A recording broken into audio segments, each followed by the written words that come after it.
Hi everyone and welcome back to World of Mike. Today we've got issue number 35 of Build the Titanic, and this is a really interesting one because we are going to be doing cogwork. So as you can see here, we're going to be doing cogwork, and what's quite interesting is I've done Partwork for a number of years and I've never known a Partwork publisher to come with a cotton wool bud before, but Harshette pride themselves on quality and they have included us a little bit of cotton wool. So it looks like we're going to be putting the gearbox together. As you can see, various components there, and obviously we do have the shafts as well, the propeller shafts there. Coming up next time, we do have the parts for the steam turbine assembly, including a section of engine room floor as well. You do get yourself some lubricant in here. Don't chuck that away. It's not in case you get your issue and you think, what the hell is that? Do not chuck this away. It's very, very important for the cogs. Now, we're going to get into the issue itself and we'll get this moving along, shall we? So, first things first, we need to get ourselves this section here. And what's going to happen is we've got 4 pins. Okay, so these pins here, as you can see, they're going to sit into these 1, 2, 3, and 4 holes. So we've got 1 in there. It doesn't look like we've got to glue these in. So as you can see, we've got 1, we've got 2. You can use tweezers if you want. I like to work with my hands. We've got this one 3, so this one here, and we're going to put the 4th one round about there. Okay, so that's them done like so. We then got 4 little cogs that we've got here. As you can see, I'm just going to marry them up, make sure they're all lovely and level. So as you can see, they're all near enough the same sort of size there, and they're going to go onto each one of these posts. But remember that they interlock. So you get 1, you got 2, because obviously that's going to make that go round. As you can see, you've got 3, and you've also got 4 like that, but we need to check that. As you can see, you've got a little gap here, and then this one's going round, that one's got a little tiny gap. Lovely. So that's that one done. Oh, lovely jubbly. And then what's going to happen is we're going to put some other ones in now. So we've got these high raised up ones. As you can see, they've got D notches in, like a key shape. And that one's going to go, basically they're going to connect somewhere around here. So we've got 1 that's going to go through, you've got a little cylinder that's going to go through this hole here. So that'll go through there, and then it interlocks with this one, as you can see, and turns it. The next one's going to go into this one here, and then last but not least, down here like that. So as you can see, it's turning, and that one's turning like that. Can you see what's happening there? It's making the teeth interlock and make the gear go round, which is lovely jubbly. We're then going to get this section. As you can see, another sort of D shape there, and that's going to go through the middle here, from what I understand. So that's going to go through that one. We've actually, once we've done all that, we put that one in next. And then apparently we have to make sure the gearbox works properly. It is essential to lubricate the moving parts. Dip the applicator 35i into there and apply it to the teeth of the cogs. We will do that now.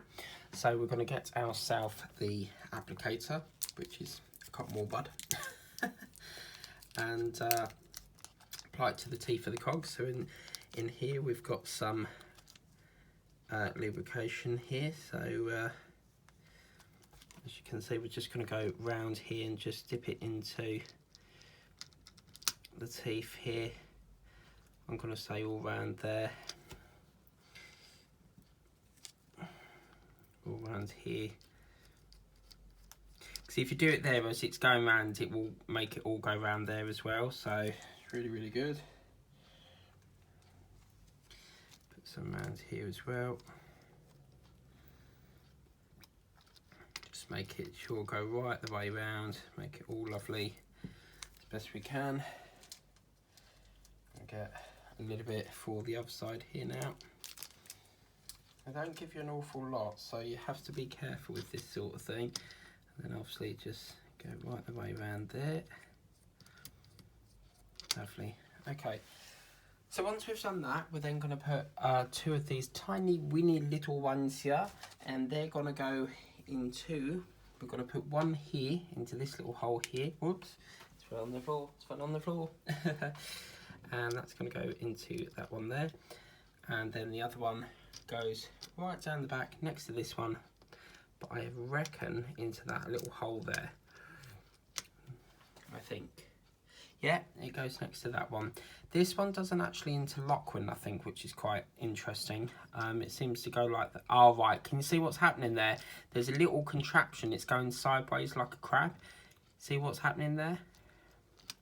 So what we're going to do is we're going to apply some lubricant to that as well. This will basically make sure they flow very nicely. Get some in there as well. Whoops. And then we'll get some lubricant on there as well. And that one can go down there, into there. Lovely. I'm only going to put it where the joints are, because as the teeth go round it will interlock it and put all that lubricant on there for us. So as you can see, bits in there, bits around there, and that one. And then as you can see, as it goes round it will interlock it and grease it up. And we'll just put a little bit more just around the edge here. Okay, I'm happy with that. Okay, so once we've done that, we then have to put the casing on. As you can see, it's got various holes which are going to link up with this section here. Very posh. That's probably the last time we ever see the inside of that, unless of course there's a malfunction, which we've then got to strip it down and figure out how to solve it. We're then going to put 7 screws into here, and these are CPs. I'm going to take them all out and we'll get these all secured in.